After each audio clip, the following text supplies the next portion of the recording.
మేము 39 మంది ఉన్నాం, వాళ్ళు 64 మంది ఉన్నారు, మిడిసిపడుతున్నారు అధ్యక్ష. ఎంత అధ్యక్ష తేడా? 1.85% ఓటు మాత్రమే.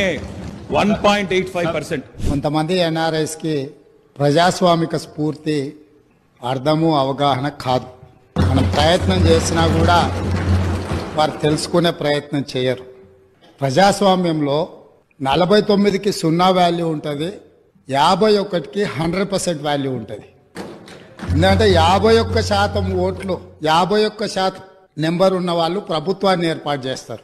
49% ఉన్న వాళ్ళు ప్రతిపక్షంగా కూర్చొని ప్రభుత్వం తీసుకునే పరిపాలనలో నిర్ణయాలను, శాసనాలను సహేతుకంగా విశ్లేషించి సలహాలు, సూచనలు ఇస్తారు. వాళ్ళు 64 ఉన్నారు, మేము 39 మంది ఉన్నాం, మేము అచ్చోసిన ఆంబోతుల్లాకున్నాం, మేము పోడియంలోకి వచ్చి కుస్తీలు కొట్లాడతాం. ఈ రకమైన భాష వారి గౌరవానికి కానీ ఈ సభను నడిపించుకోవడానికి కానీ సహకరించదు. వాస్తవాలు చెప్పాలి, చరిత్ర చెప్పాలి, అర్థం చూపెట్టాలి కదా సార్. అధ్యక్ష సీఎం గారు సమాధానం చెప్తారు అధ్యక్ష. బట్టన్నా అధ్యక్ష ముఖ్యమంత్రి గారు మాట్లాడతారు, తర్వాత మీకెందుకు బాధ? పదే పదే గత పాలన గురించి, గత ప్రభుత్వాల గురించి మాట్లాడుతున్నాను. సరే, వారు ఏం మాట్లాడతారో మొత్తం విన్నాక రిప్లై చేద్దాం అనుకున్నాను. కాకపోతే నా రిప్లై కోసం వారు తహతహలాడుతున్నారు. గత పాలనలో యూత్ కాంగ్రెస్ వైస్ ప్రెసిడెంట్గా కల్వకుంట్ల చంద్రశేఖరరావుకు అవకాశం ఇచ్చిందే కాంగ్రెస్ పార్టీ. సింగిల్ విండో డైరెక్టర్గా ఎన్నికల్లో పోటీ చేయడానికి ఇస్తే కాంగ్రెస్ పార్టీ తరఫున నిలబడి ఓడిపోయిందే చంద్రశేఖరరావు. గత పాలనలో ఎంపీగా గెలిపించిందే కాంగ్రెస్ పార్టీ. గత పాలనలో షిప్పింగ్ మినిస్టర్ ఇచ్చిందే కాంగ్రెస్ పార్టీ.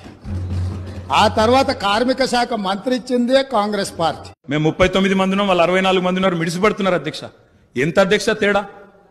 1.85% ఓటు మాత్రమే. 1.85%. కొంతమంది ఎన్ఆర్ఐస్ కి ప్రజాస్వామిక స్ఫూర్తి అర్థము అవగాహన కాదు. మనం ప్రయత్నం చేసినా కూడా వారు తెలుసుకునే ప్రయత్నం చేయరు. ప్రజాస్వామ్యంలో 49కి 0 వాల్యూ ఉంటుంది, 51కి 100% వాల్యూ ఉంటుంది. ఎందుకంటే 51% ఓట్లు, 51% నెంబర్ ఉన్న వాళ్ళు ప్రభుత్వాన్ని ఏర్పాటు చేస్తారు. 49% ఉన్న వాళ్ళు ప్రతిపక్షంగా కూర్చొని ప్రభుత్వం తీసుకునే పరిపాలనలో నిర్ణయాలను, శాసనాలను సహేతుకంగా విశ్లేషించి సలహాలు, సూచనలు ఇస్తారు. వాళ్ళు 64 ఉన్నారు, మేము 39 మంది ఉన్నాం, మేము అచ్చోసిన ఆంబోతుల్లాకున్నాం, మేము పోడియంలోకి వచ్చి కుస్తీలు కొట్లాడతాం.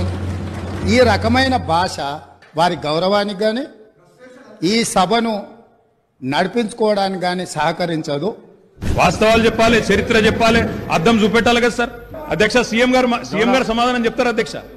బట్టన్నా అధ్యక్ష ముఖ్యమంత్రి గారు మాట్లాడతారు, తర్వాత మీకెందుకు బాధ? పదే పదే గత పాలన గురించి, గత ప్రభుత్వాల గురించి మాట్లాడుతున్నాను. సరే, వారు ఏం మాట్లాడతారో మొత్తం విన్నాక రిప్లై చేద్దాం అనుకున్నాను. కాకపోతే నా రిప్లై కోసం వారు తహతహలాడుతున్నారు. గత పాలనలో యూత్ కాంగ్రెస్ వైస్ ప్రెసిడెంట్గా కల్వకుంట్ల చంద్రశేఖరరావుకు అవకాశం ఇచ్చిందే కాంగ్రెస్ పార్టీ. సింగిల్ విండో డైరెక్టర్గా ఎన్నికల్లో పోటీ చేయడానికి ఇస్తే కాంగ్రెస్ పార్టీ తరఫున నిలబడి ఓడిపోయిందే చంద్రశేఖరరావు. గత పాలనలో ఎంపీగా గెలిపించిందే కాంగ్రెస్ పార్టీ. గత పాలనలో షిప్పింగ్ మినిస్టర్ ఇచ్చిందే కాంగ్రెస్ పార్టీ. ఆ తర్వాత కార్మిక శాఖ మంత్రి ఇచ్చిందే కాంగ్రెస్ పార్టీ.